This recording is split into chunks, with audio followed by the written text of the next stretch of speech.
Breaking news on the Just Baseball show. Today is Tuesday, March 22nd. Billy Hamilton, minor league deal with the Seattle Mariners. We're going to spend the next hour and a half talking about what that means for Seattle and what that means for the resurgence of Billy Hamilton's career. Jack McMullen, Peter Apple. First thoughts on that? Why?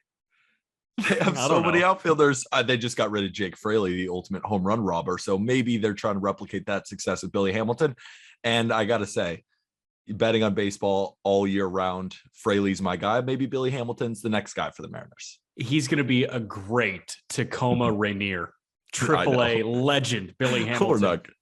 I know. We're not going to talk about that. We're going to do top 10 catchers today. We are starting our positional rankings, Just Baseball's positional rankings for 2022. We're starting with catchers. We got first baseman coming out on Thursday. We're knocking the thinnest position in baseball out right away, which is super exciting for me because, I don't know, catcher is probably the least sexy position, but you know what? It's a top 10. It's going to get people saying F you guys, and I'm here for that. That's what we love. That's what we love. I want people saying F you in the comments. I want people telling us where they agree, where they don't agree. We will obviously be putting these out, clipping them, putting them on TikTok at Just Baseball Fans, on our Instagram at Just Baseball Fans. And of course, you can find the full write-ups as well on justbaseball.com. I think the interesting part about the catching position is that it sucks. Yeah. Is that it's just not that good. I mean, we were arguing whether a rookie who hasn't played a singular game yet should be in our top 10 because we are projecting for 2022. We use 2019 to 2021 as a baseline, obviously putting more weight on 2021 through a variety of different stats. And of course, the eye test, because the eye test still matters. But we nerd out a little bit on the Excel spreadsheet because it goes hand in hand. Numbers, eyes, Jack and Peter, Just Baseball. And the most simple way to detail how we came to our decisions was, who do you want in 2022, right? 1 through 10 honorable mentions. We've got some notable omissions too. So the honorable mentions to the honorable mentions. We really just want to look at this moving forward. We're not retroactively ranking the top 10 catchers of 2021 because we don't necessarily think that the production of 2021 is an entire translation to 2022. It's not cut and dry like that. Adley Rutschman was an honorable mention for a moment. We decided to move him to notable omissions because when he debuts, there's a chance he automatically becomes a top 10 catcher in baseball because you see best catcher in baseball type tools immediately. And there are not very many great catchers in Major League Baseball right now. But we are looking at 2022. You need a little bit of track record. Overall, it's just a confidence meter. Who do you want as your catcher for your favorite team in 2022? Rank them 10 to 1. And the catching position as currently constructed, like we said, sucks. But there are a lot of really exciting catching prospects coming up the pipe. You talked about Adley Rutschman. How about Francisco Alvarez with the New York Mets or Gabriel Moreno with the Toronto Blue Jays? And we can keep naming them for days because there are so many good ones coming up. But you can find those on our top 10 prospects, top 100 prospects on justbaseball.com. This list is the best right now. And unfortunately, Adley doesn't make it because he hasn't played a game yet and he has a tricep strain, so he won't even start opening day on time. If he started opening day on time, I feel like we might have put him still in honorable mentions, but he's not even going to start on time. We just can't. I'm sorry. We can't. So he's our first notable omission. Mention top end talent as soon as he comes, and we'll just see where the production lies. Other notable omissions, Keibert Ruiz, we just haven't seen enough from him. There's a chance he's an honorable mention a month into the year, but I'm a little bit lower on Keibert Ruiz. I know you're a little bit lower on Keibert Ruiz. We'll see what happens in Washington. Other notable omissions, Christian Vasquez is not a top 15 catcher in baseball anymore. He had a really good 2019, had a really good 2020, was a top 10 catcher going into last year, and then he got back to being beautifully average in 2021. And you could even say below average, like he was a below average bat. He was a fine defensive catcher. He's still one of the better ones, but not in the top 10 and not enough to put him on our top 15. He is simply slightly below average. Yes. Guy that is really good defensively, but can't hit for shit. Tucker Barnhart, 2 gold gloves, but a lifetime OPS below 700 and no more than 51 RBIs in a single season. That lack of offensive production is not honorable mention. Agreed. Not honorable mention. Tucker Barnhart, great addition now by the Detroit Tigers. He's definitely going to be in their starting rotation or backing up. I'm just talking. He's a great get for the Detroit Tigers. I hate when you say Detroit. It's Detroit. It's a soft DE. The Detroit Tigers. No. Detroit. No. Moving D-town. on. San Diego. Austin Nola is a notable omission. He's 32 years old, and he's never played more than 80 games in a major league season. He's a guy who I always think is talented and I always want to put him on some of these lists, but there are some guys who have not played a ton of games, but just had better offensive production, better defensive production than Austin Nola. And that's the reality. He doesn't make our top 15. Notable omission. We got absolutely shit on for having this guy as a notable omission, to the point where we were bullied to putting him in the honorable mentions. Our first honorable mention is Jacob Stallings. He's 32 years old, and he just played his first full season of big league ball, and he hit 246 with a 704 OPS. He won the Gold Glove. Yes, I would say Jacob Stallings is one of the best defensive catchers, and that's the only reason he makes this list. He does not really hit. That's not a joke. Since 2018, even you go all the way back to 2018, he has an 88 WRC plus since then. And a 92-ish WRC plus is around average for catchers. So he's a below average hitter. It's just a fact. And he doesn't slug at all. He has for no power. He slugs about 370 every single year. He's a great defensive catcher. He'll be great for the Marlins, going from Jorge Alfaro, who might be the worst, to Jacob Stallings. It's going to move bounds for your pitching staff. But he did not make my honorable mentions. We got bullied into it, but it's okay because it does speak to how phenomenal he is as a defender. Is he the best in baseball? That's what we were arguing about. No, I don't think he's the best in baseball, but he's one of the best. Noted Marlins fan Aram Layton told me that we were idiots for not having him as an honorable mention. So I text you this morning, just talk through it. Stassi omission, Stallings honorable mention, Gold Glove winner. You replied. So Aram called you, huh? Tell him Stallings has to slug 375 for consideration. I'm telling you, what? He's not slugging 370. There are barely hitters in lineups slugging 370. David Fletcher's slugging 370. What is that?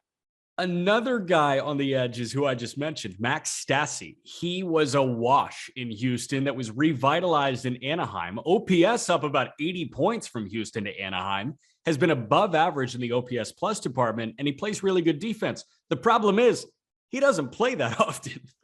He doesn't play that often. He played 87 games last year, but objectively, you look at the numbers, and we're going to talk about a lot of numbers within this podcast, especially FRAA, CDA, defensive run saved, WAR. We're going to throw a lot at you. FRAA is a little bit of a different one, and so is CDA. They're advanced defensive metrics. I could go through the whole thing, but here is the definition for FRAA. Focuses on play-by-play data, taking a step back on the number of plays made compared to the average number of plays made by a player at said position. And then CDA measures how much the catcher's glove is worth. These are both on Baseball Prospectus. You can also find out more about these stats on justbaseball.com. But Jack, objectively, Max Stassi has better defensive metrics than Jacob Stallings does last year. That's just a fact. So I'm going to try and translate those into common English. Cool. FRAA, are you a good catcher or not? CDA, do you catch good or not? I think that's solid. It's just, and it's also compares to other catchers around the league. You StatCast data, a lot of advanced jargon that we're not going to go through the entire thing, but it's called FRAA and CDA, and they're great stats to use if you're evaluating a defensive catcher. Yeah, but Peter, does he catch good? He catches good. So Stassi catches good. Next honorable mention, a little bit more solidified in the honorable mentions, is Travis Darno, 2020 Silver Slugger. He followed it up, as you hear the sirens now. I'm a city boy. Here we go. I feel like I'm in Manhattan. I'm not. I'm just in downtown Indy.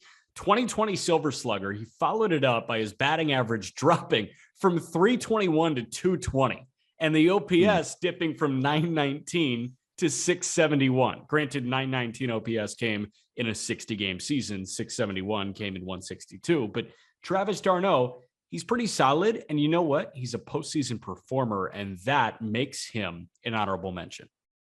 Darno is probably the best overall bat out of these honorable mentions, but might be the worst overall defender out of all the honorable mentions as well. He's a solid bat. I don't think that the 220 he put up last year is the 220 that we're going to get in 2022. He's a better hitter than that. I think he'll perform as a better hitter than that.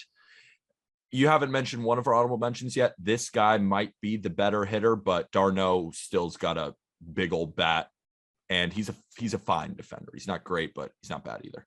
And Darno has more of a track record than our next honorable mention, Tyler Stevenson.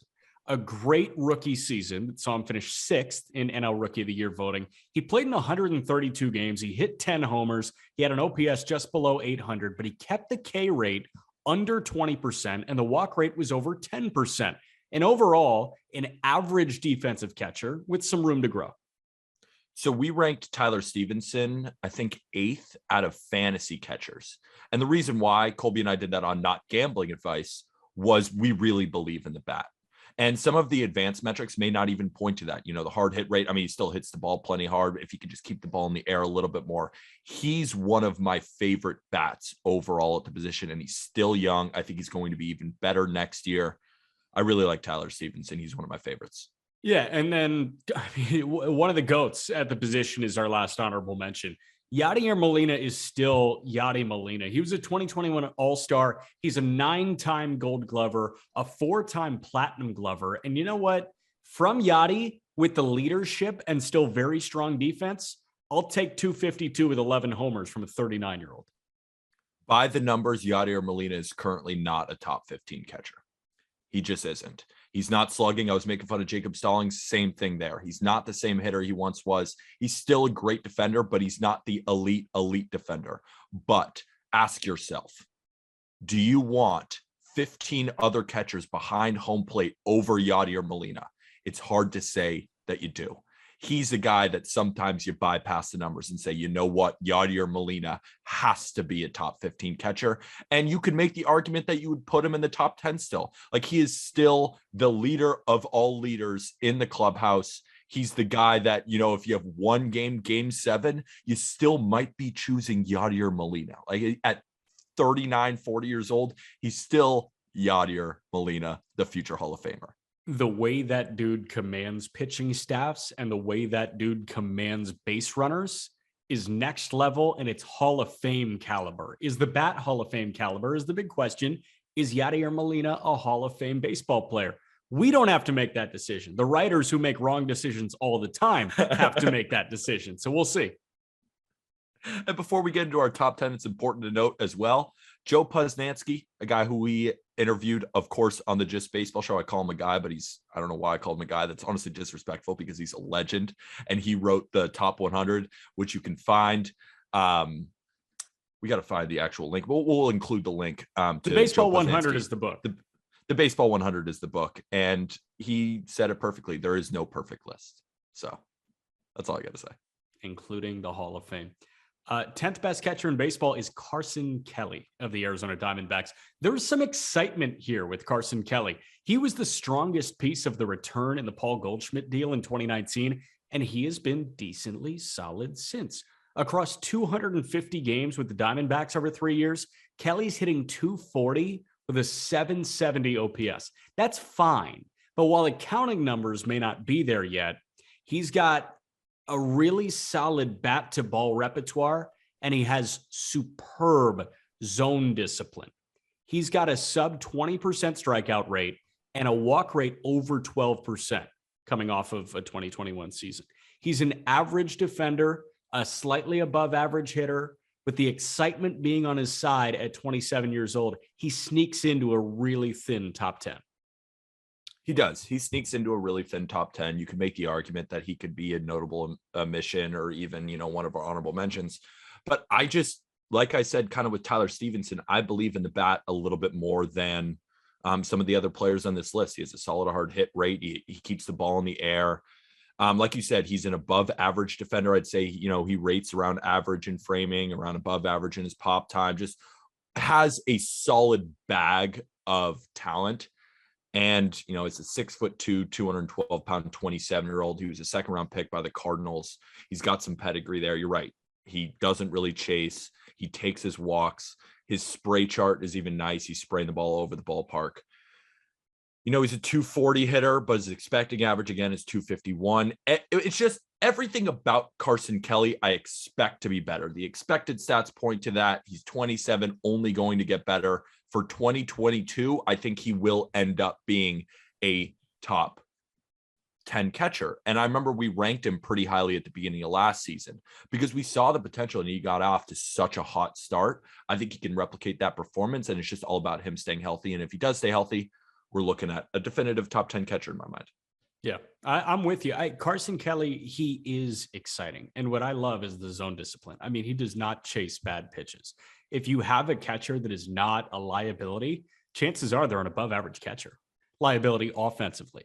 And you know what? Like, the defense will get better. I think defense as a catcher tends to just get better when you enter your prime. And he's 27 years old. You could argue that 28, 29 is the prime start. And for Carson Kelly, I think he's getting smarter each game he gets behind the plate. And if the bat is disciplined and the bat is good enough, he's going to stay a top 10 catcher. One of the highest walk rates, and only struck out 20% of the time, which is actually down from 2019 and 2020. He's just getting better by better every year, and I'm excited to see what's in store for Kelly on the Diamondbacks in 2022. Yes, that sir. brings us next up. Number 9 catcher in baseball is Omar Narvaez of the Milwaukee Brewers. Arguably the most important facet of a catcher is their ability to steal strikes for their pitching staff, aka framing. Nervaez is ranked as the number 1 pitch framer in 2020 and 2021 and ranks in the top 5 in both FRA and CDA. If not JT Rio Muto, Omar Narvaez is the best defender at the position. But what drops Narvaez to 9, though I know defense is very important, obviously, as a catcher, but what drops him to 9 is the bat. He makes a lot of soft contact, ranking third percentile in hard hit rate. And that's one of the last of all hitters that qualified. He's a disciplined hitter with almost no pop, but he doesn't really chase and he doesn't really strike out, and he takes his walk. Like you said, with Carson Kelly, he controls the strike zone very well and even hit 266 last year. But then again, his expected batting average was 235. The 30-year-old is super valuable behind the plate, but the bat is what is keeping him out of my top 5. You look at average exit velo among catchers with 200 plate appearances or more. Omar Narvaez ranks dead last in average exit velocity among catchers with 200 plate appearances or more. That is behind Austin Hedges. That's behind Elias Diaz. That's behind Jonah Heim. That's behind James McCann. That's behind Martin Maldonado. Like, the bat is just not good enough. Now, he did accumulate some hits. He was one of, I want to say, 8 or 9 catchers with 100 plus hits, but that's because the glove kept him in the lineup all the time. And if you play, 120 plus games, you're going to collect 100 hits if you're not a liability offensively. And Narvaez is an 8 hitter. He's a 9 hitter with a DH. He's a fine 9 hitter, but he's a 9 hitter. And that's not a top 8 catcher in baseball. Defensively, he's absolutely top 3. Exactly. Like, I think his defensive pedigree is what puts him on this list. And we are evaluating the catching position, putting a slightly more importance on defense because of what the position holds. That catcher as a position is just more impactful if you are a better defender. It's the most important defensive position on the field. So that's why Omar Narvaez ranks our top 10, but he's not a top 10 hitter at the position. Probably you could make the argument he's not even a top 15, 20 hitter at the position. So I think 9 is a good spot for him. But this ranking might have, people in a twist a little bit, because I think they think Omar Narvaez is a little bit higher. We're a little bit lower. We don't see the bat progressing. And although he had a good 2021, I don't see the bat progressing into 2022 as much. Yeah, this is tough. 8 and 9 is tough because I'd so much rather have Omar Narvaez for my heart rate. But wow, this guy, he jumps the heart rate in the good ways and the bad ways. Mike Zanino is our 8th best catcher in the game. This dude was the butt of jokes before 2021. Now he's a top 10 catcher in baseball. 2021 Zanino was an absolute beast. Not only did he belt a career high 33 homers and blow out his previous best with a 559 slugging percentage, but he got the OBP north of 300 for the first time since 2017. This guy was a sub 300 OBP guy for the last 3 years. And then all of a sudden he busts out an astronomically high 301 for him. Defense has never been the problem, but it's not necessarily sterling. He's one of the best pitch framers in baseball. He puts up sub 2 pop times, but he only threw opponents out at a 22% clip last year. And his 10 passed balls were the most in the American League in 2021. Regardless, he got his first All-Star nod last year, and his 36% K rate didn't entirely kill him. Mike Zanino, you're the eighth best catcher in baseball, man. Mike Zanino has some polarizing stats. 33 bombs, but a 36% strikeout rate. You know, he crushed fastballs last year, but he didn't hit breaking balls at all. And that's why Mike Zunino, we think, is number 8. And I don't think either of us would be shocked if he fell out of the top 10 last year. This is a guy who has a great season, then a really bad season, then a great season, then a bad season. And he's been very inconsistent. And when I look at how he's performed against specific pitches, in my mind, if I'm facing Mike Zunino and I'm the pitcher on the mound, I am spinning him to death. I am not giving him a fastball. The guy who hit 170 off breaking balls and had a whiff rate of 48 to 49% on those types of pitches. Why would you give him a fastball last year, which he saw 60% of the time? I am not giving Mike Zunino a fastball, and I'm daring him to hit my off speed. But the thing is with Mike Zunino, when he makes contact, it's loud. He makes strong contact. He makes quality contact. He's in the 98th percentile max exit velocity. He's one of the tops in hard hit rate. He's a great framer, like you said, but there are just areas where I'm nervous about Mike Zunino going into next year. Agreed. I would rate him as a above average catcher defensively. I wouldn't put him in the elite category, but I also wouldn't put him in the average category. Mike Zanino to me is the pickup basketball hot hand 3-point shooter. Like he's the one that you lag off of when you're playing 5-on-5 pickup. It's like, oh, this kid, yeah, I mean, he sucks. Like he can't hit it. He's got a broke ass jumper. And then he hits like 3 threes in a row because you're lagging off of him. And you want to bait him into taking a fourth because you know he's going to hit the side of the backboard, and then he hits it again. Like that's what Mike Zanino's 2021 was. It's like, oh, you can't hit shit. You had a 44% strikeout rate in 2020. And then all of a sudden he hits 33 homers. Like, what the fuck? Why did they throw him so many fastballs? Throw this guy 6%? Because they probably dared him can't hit. Yeah, they're lagging off the shooter. They're lagging off the shooter. They're like, you know what? You're not going to hit this. You got a broke ass jumper, and then he hits 3 in a row.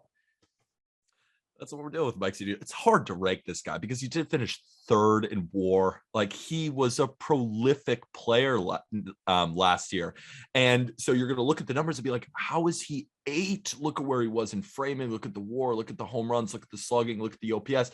But there are obvious holes in this guy's game, and he's so polarizing that it just goes back and forth, back and forth, back and forth. If you're saying that to us, look at 2018, 2019, and 2020, and then you're asking, how is this guy like even an honorable mention? He's not top 15. It's so hard. In 2020, it was super limited sample size, but it was one of the worst offensive performances I've ever seen in a set about a game. He struck out every single time. I'm telling you, like when Mike Zanino got brought up in conversation, you would laugh before 2021.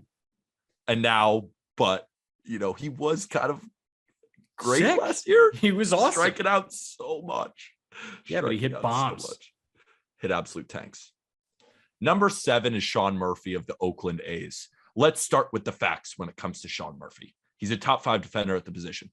No debate. He ranks in the top 5 of basically every single defensive metric, and he's got an above average arm and only allowed 1 singular pass ball in all of 2021. Now that we understand he's a top 5 defender, let's look at the bat.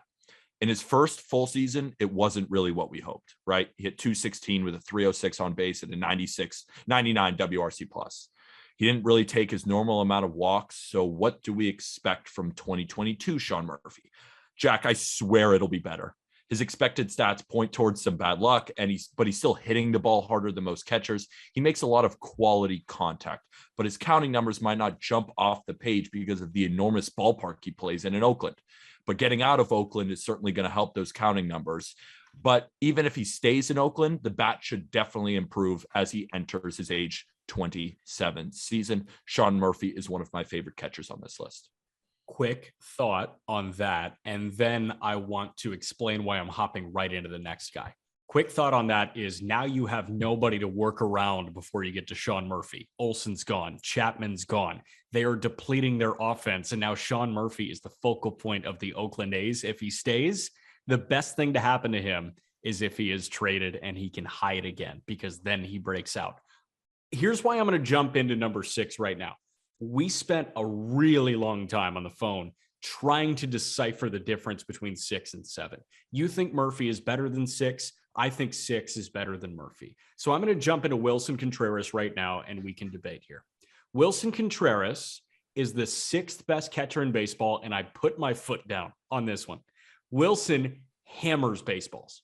He has upped his average exit velocity every season since 2017. It was methodical. 88.1 in 2017, 88.3 in 2018, 88.5 in 2019. But then you saw a 1.4 mile per hour jump in 2020, and then 91.8 in 2021. By nearly 2 miles an hour, the hardest of his career. He consistently peppers balls north of 110 miles an hour. This past year, he had the highest hard hit rate of his career and the highest launch angle of his career. That didn't necessarily translate into power like you would hope, though, but he did log his third 20-homer season while getting on base at a 340 clip. Defensively, he's not the receiver that Sean Murphy is, but he's got a hose. You know that. In 2019, he logged the 3rd best average pop time in Major League Baseball. He was 300th off of JT Rio Muto for the top spot. He plays with runners. Yadi Molina perfected the back pick at first base. Wilson Contreras is the best copycat of that move in baseball. And here's where we get into Wilson versus Murphy. If the question is Contreras versus Sean Murphy, Wilson is 29. Murphy is 27, I do believe. Wilson Contreras has a career 114 WRC plus and a 109 WRC plus in 2021. 114, 109. Murphy is a career 109 WRC plus guy and a 99 WRC plus last year. So you're comparing 114 to 109 for their career and 109 to 99 in 2021. So in 2022, with track record and recent offensive success playing in, I'd rather have Wilson, even though it's a very hard debate. It is a very hard debate because I don't think we can debate that Wilson has been the better offensive player since 2019. He's been in the league longer, has more success. He's even won a World Series ring. Wilson Contreras is a definitive top 10 catcher. While I think Sean Murphy is a little bit better, is because in every defensive metric, he ranks higher than Wilson Contreras. Comes to framing, all around, the only thing that Wilson has over him is the pop time. Wilson has one of the best arms in the sport, but Sean Murphy is an elite defender, while Wilson Contreras, I would say, rates as average to above average.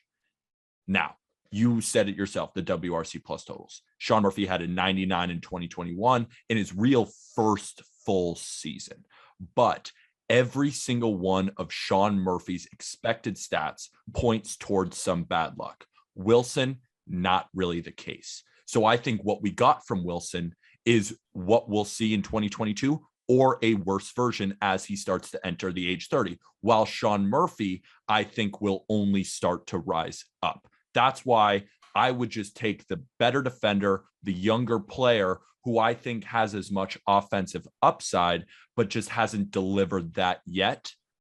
That's why I'm Sean Murphy over Wilson Contreras. But then again, Wilson Contreras is also, I also do think he's really good.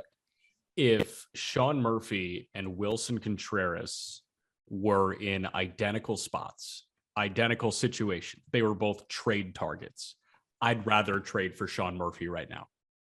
Absolutely. And there's no question in my mind. A, you've got a couple more years of service time, but B, I think over the next 3 years, Sean Murphy is better than Wilson Contreras. But doing this preseason ranking for 2022, I gotta go with Wilson because I know what I'm getting versus Murphy. Like, yeah, we obviously hope that he takes the step up, and the step up is likely, but Contreras, we know what we're getting. My thing is, I also think that Sean Murphy will be traded. I think there's a possibility it's the Yankees. There's a possibility that it's somewhere else. But regardless, if it's somewhere else, more than likely it's going to be a better place to hit in. And I think Sean Murphy's counting numbers, his standard numbers aren't that great because he has to play in this ballpark called the Coliseum. Is that all because of it? No, he has to be better offensively than he was last year. There's no doubt about it. 99 WRC plus, a 216 batting average, a 306 on base. That's not going to cut it. But for example, he walked 17% of the time in 2020. He walked 10% of the time in 2019. He only walked 8.9% last year. I think those are going to improve, like expecting batting average of 240 versus hitting 216. Like his ex-Woba was better than his Woba. Like he just makes a lot of good quality contact, 42% hard hit rate, which is ranks him in the 62nd percentile. I just think he's an overall better player in 2022 moving forward than Wilson Contreras will have in 2022. And I think we should bet a case of Celsius on who has a higher WAR at the end of the season. Are you in? I'm cool with that. I've never had Celsius, so that'll be good. I just bet Colby that on Not Gambling Advice. I bet him Wander Franco steals over 20 bases this year. What do you think? Jeez, and he said under? I know. He said under, I said over. I would side with Colby, I think. I would too, but that's why I'm going heavy. You know, I'm Not Gambling Advice. We have some takes. And he's one of the fastest players that I think he could do it. I need to get the last punch in here, even if it's just a soft jab. You say 42.5% hard hit rate for Sean Murphy. Try 48.5% for Wilson Contreras. So boom, give me 5. The number 5 catcher in baseball is Mitch Garver of the Texas Rangers. When Mitch Garver is on the field, he absolutely pillages baseball like few catchers in our sport. Since 2019, Mitch Garver has the same WRC plus as Will Smith and is even a tick higher than Salvador Perez at 135. The only problem with Garver is, of course, availability, as he's only played 184 games since 2019. But in those 184 games, he has 46 home runs. That's only second in home run rate and slugging to Salvador Perez. He's an above average catcher behind the plate with a slightly below average arm, but he's a good blocker and rates very well as a framer. You can knock him for those health concerns, but he's an elite bat and an above average defender when he plays. And look across the landscape of catchers, I still want Mitch Garver behind the plate more than anybody else on our list. Yeah, shout out La Cueva High School in Albuquerque, New Mexico. Mitch Garver getting a little bit closer to home. He's from Albuquerque. He was spending time in Minneapolis. Like, that's really hard for somebody. I'm kind of concerned about, Puerto Rican-born Carlos Correa, who just spent his entire career in Houston going up to Minneapolis. But, you've had Jorge Polanco adjust well. You've had Arise adjust well. You've had Barrios adjust well. And you've had, Miguel Sano, if you want to call it adjusting well, go ahead. But he's still striking out 60% of the time. Garver, I really love the change of scenery for him. I do. He's 31 years old. You felt like he was running out of time in Minneapolis. I guess I should just call it Minnesota, right? You felt like he was running out of time in Minnesota, but this almost gives him like this breath of fresh air, right? You're just injecting new oxygen into him. If the injury concerns go away, I love the bat and I love the stability you get behind the plate for, John Gray, Dane Dunning, Spencer Howard ? It's tough after that. AJ Alexi. This is not the Let's Talk About the Rangers rotation podcast. No, this is Laud Mitch Garver. This is Let's Talk About Mitch Garver's 875 OPS. The fact that he even walked 13% last year. His expected slugging was even better than what he slugged. Like, this guy straight up rakes in 68 games. I know it's only 68 games, but he hit 13 home runs. When he's on the field, he is arguably even more talented than a guy like Salvador Perez because he's a much better defender than Perez is. And he's not that far behind in terms of the prolific home run rates and the slugging. It's just, if he were to play 160 games like Salvi was, could he put up the type of home runs? In 184 games, he has 46 home runs. So it's not that far off from a Salvador Perez. And he's a much better defender than Salvi is. He takes more walks than Salvi does. Hits the ball plenty hard enough. He's not better than Salvador Perez because of that, but the bat is just as good, I think. Yeah, I'm actually not ready to say he's a much better defender than Sal Perez. He's a much better receiver than Sal Perez. Sal Perez cannot receive pitches. He can't frame pitches. But I'm going to tell you why Salvi is still just a teensy bit valuable behind the plate now. Because Salvador Perez is our fourth best catcher in baseball. Salvi is nowhere close to what he once was defensively. If he was, what he did offensively, coupled with the Salvi behind the plate of past years, he would be far and away the best catcher in baseball. There would be zero argument. It's Salvi. Let's shut the laptop and go home. But he's not buying a young staff strikes on the borders, and that's massive. He's the worst framer in baseball by every metric, and that's not close. He is far and away the worst. But what he is still doing is throwing out 44% of would-be base stealers, which led the league this past year. So while he's not buying strikes, if runners get on base, chances are they're not running on Salvi. And then he also hit 48 homers and drove in 121. He played in 161 games last year with 124 of them coming behind the plate. He doesn't walk. I don't care. He hammers the ball. Career high in average exit velo, career high in line drive rate, career high fly ball rate. He's only 32 years old. If you were like me, I would have thought Salvador Perez was 41 years old. But if the transforming Salvi turns into the opportunity for 45 homers each of the next 4 years, I think you can live with putrid framing until MJ Melendez comes up. He's still a top 5 catcher right now. He's our fourth best, and he'll be a top 5 DH when he makes that switch. And I don't want to get into the framing metrics again, because you're right. It's just a fact that you look at FRA, you look at CDA, you look at Baseball Savant's framing metrics. He's the worst. It's not even all that close. Far and away the worst. Yeah. I don't want to talk about that for a second because we know that.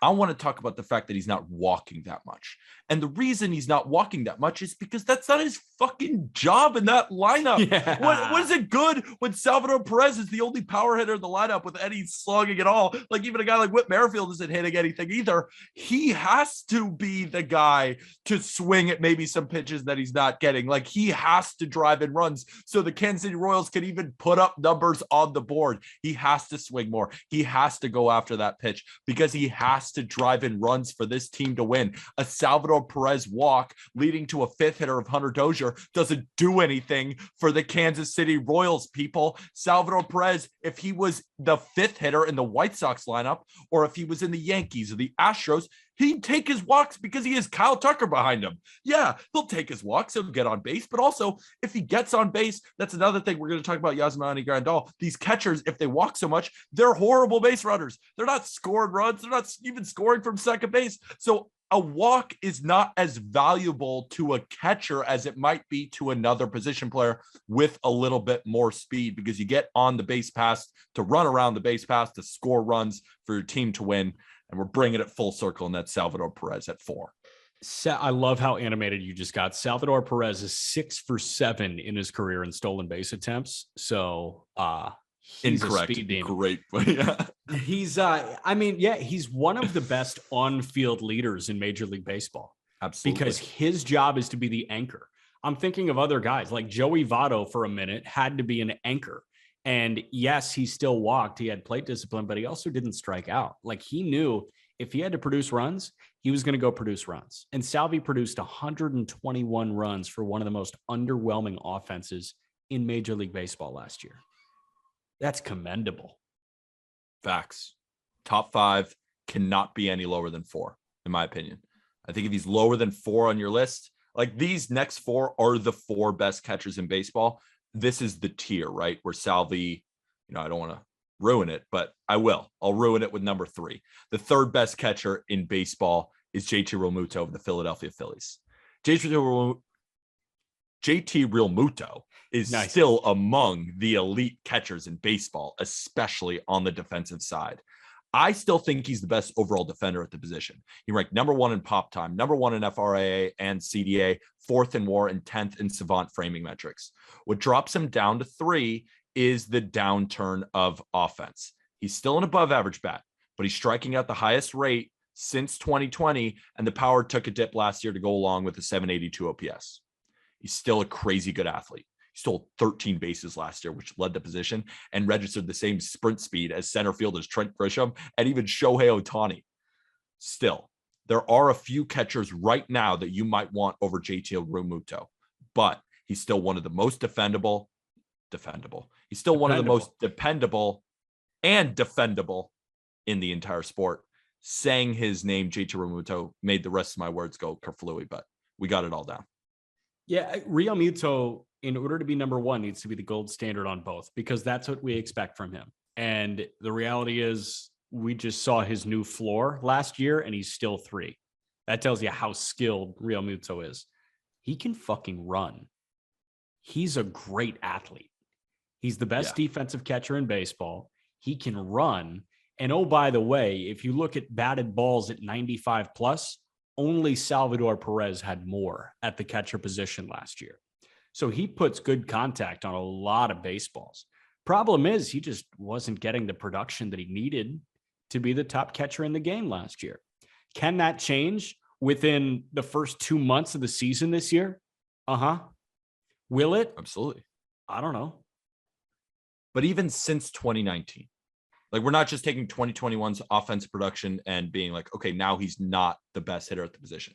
But even since 2019, he's ranked 9th in WRC plus at the position, at a very weak position. That's the thing. And the 2020 was his best year out of 2019 versus 2021. So in his last 2 full seasons, he's around a 107 to 110 WRC plus guy. Which isn't what he should be. Bat, but it's not the best catcher in the sport, because the 2 guys above him are also probably top 10 defenders who objectively have better bats than JT Realmuto. But I think maybe JT Realmuto, when you talk about athleticism, when you talk about defense and offense and speed and the entire tool bag of skill sets, he might be the best all-around catcher still. Yes. But I prefer those 2 guys above him to be my backstops for 2022. Yeah, and one of them is Yasmani Grandal. Yaz is 33 years old, but what he currently contributes to the Chicago White Sox at the thinnest position in baseball makes him the 2nd best catcher in the league.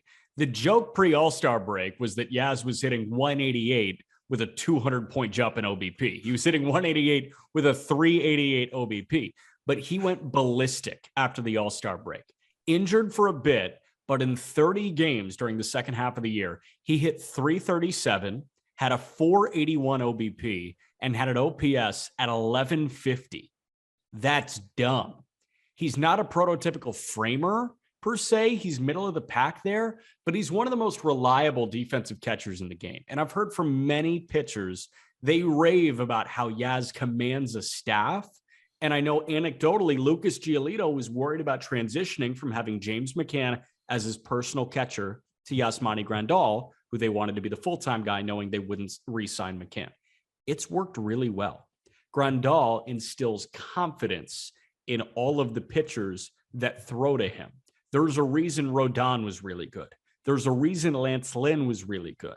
There's a reason he got the most out of Dylan Cease last year. There's a reason that Giolito, though down a little bit, still had a successful 2021.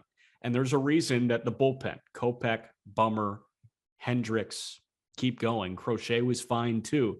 They were all good because they didn't have to worry about miscommunicating with Yasmani Grandal.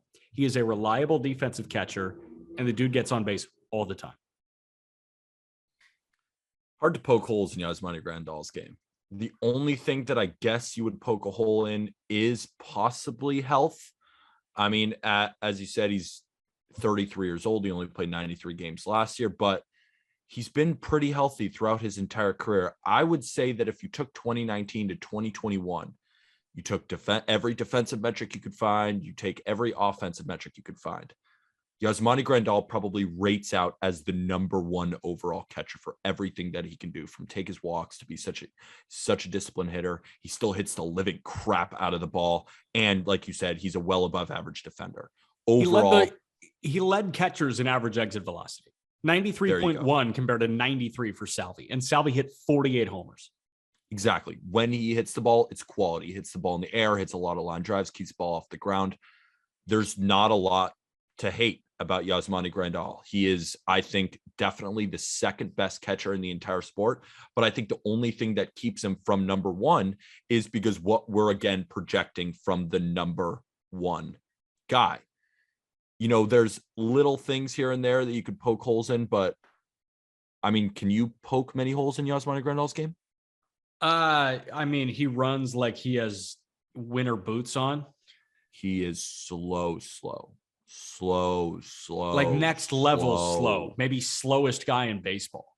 Like a melting ice cream cone slow, and not even on a hot day, like 68 degrees, and it's melting throughout the day. That's right, how slow how the fuck did that happen, dude? It's 68. Just eat it. Yeah, just eat it, but he's not eating it. The number one guy is phenomenal, to say the least. The number one catcher in baseball is Will Smith of the Los Angeles Dodgers. He's the best catcher in the entire world, and he's now entering his prime at age 27 before opening day, and he's the most complete backstop in the sport. He finished second in WAR among catchers last year behind Buster Posey. He's made vast improvements both in framing and limiting the pass ball. He ranked 15th in savant framing metrics, top 10 on average between FRA and CDA. But what brings you to the show is the bat. He owns the best bat out of all catchers, maybe outside of Salvador Perez. He has a 135 WRC plus since 2019, which places him 11th among all hitters since 2019 and is tied with his teammates Mookie Betts and Trey Turner. There isn't anyone I want more in baseball behind home plate than Will Smith of the Los Angeles Dodgers. I mean, his MLB career, he's got an 892 OPS. He flat out rakes. And what's been so encouraging is the improvements on defense. You could make the argument he's a top 10 defender now at the position. And he wasn't in 2020, and he certainly wasn't when he came up in 2019. He just gets better, and he's smart, and he's kind of fast. That's probably the worst part about his game. He's not really that fast, but he can, no. What do you mean? He's in the 68th percentile in sprint speed. Yeah, like he's fast-ish. That's what, like, he's fast-ish. I mean, he's not burning, but he's so well-rounded too. Like, I think he's probably the second most well-rounded catcher to JT Rio Muto, but he has a much better bat. And the bat is what takes you to number one. And he's 27, so he could be even better last year. Everything about him screams best catcher in baseball. His career slash line is 262, 365, 527. Like there's nothing wrong with that. And he said, oh, fuck, I've got to get better at one thing. And that's just catching.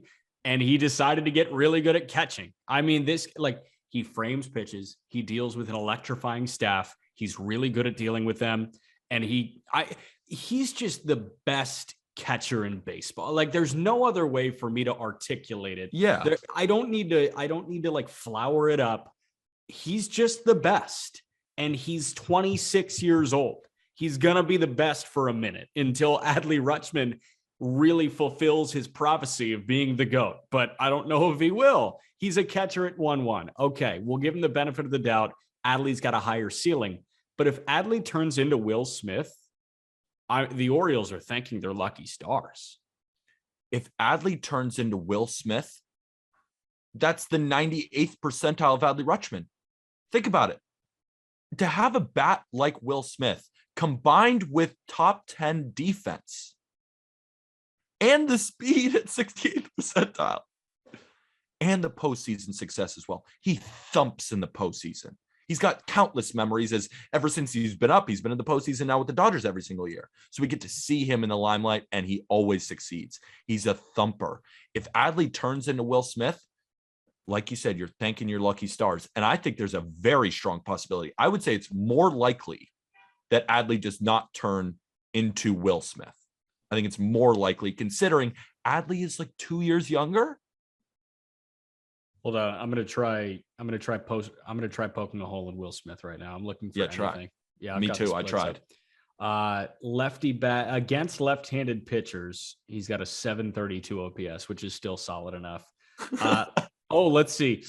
October regular season games. He is 1 for 6 with a double. October regular season. Postseason, he's good, but October regular season, that's tough. Any spot in the batting order that he's not that good at? Yeah, 25 ABs in the 7 hole has a 556 OPS. So not great there. 571 OPS with the bases loaded. Gross. And then 660 OPS during the day. So yeah, he's a night game guy that can't hit with the bases loaded. And if it's a bases loaded situation against lefties during the day, he might be not the best option. So there we go. That's the hole. I'm trying to poke a hole in Yasmani Grandal. When he hit second in the lineup, he fucking sucked. So don't hit him second. Yeah, he went 1 for 11 with 6 strikeouts. But of course, he walked 4 times. That's Grandal just finds a way to walk no matter what. I just highly recommend not putting Will Smith in this super niche situation, and I highly recommend not putting Yasmani Grandal in the 2-hole. Yasmani Grandal with the bases loaded last year was 0 for 5 with 4 RBIs. What? Just sack flies and walks, baby. Gross. He's a run producer. How's that even possible? That's our top 10. Again, our top 10, Will Smith 1, Yasmani Grandal 2, JT Rio Muto 3, Salvador Perez 4, Mitch Garver 5, Wilson Contreras 6, Sean Murphy 7, Mike Zanino 8, Omar Narvaez 9, Carson Kelly 10. And while we were talking, the Rockies signed Ryan McMahon to a 6-year extension. It's a good extension for him. I think so. They're going for it.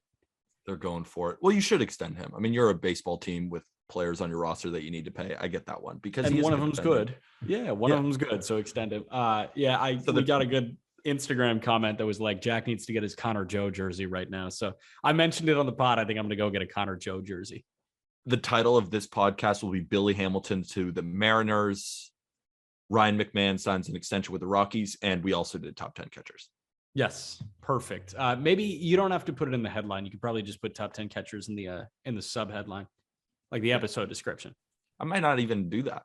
Just people come across, oh wait, they're ranking the top 10 catchers right now. It's like an Easter egg. An hour. Imagine seeing a title Billy Hamilton as a mayor and you see an hour, 18 minutes, and you're just like, what? What could they be talking about? No, man. That would be the Easter egg of all Easter eggs, but we have a lot of calls about search engine optimization, and that is the death sentence. So we'll try and put top 10 catchers in the headline.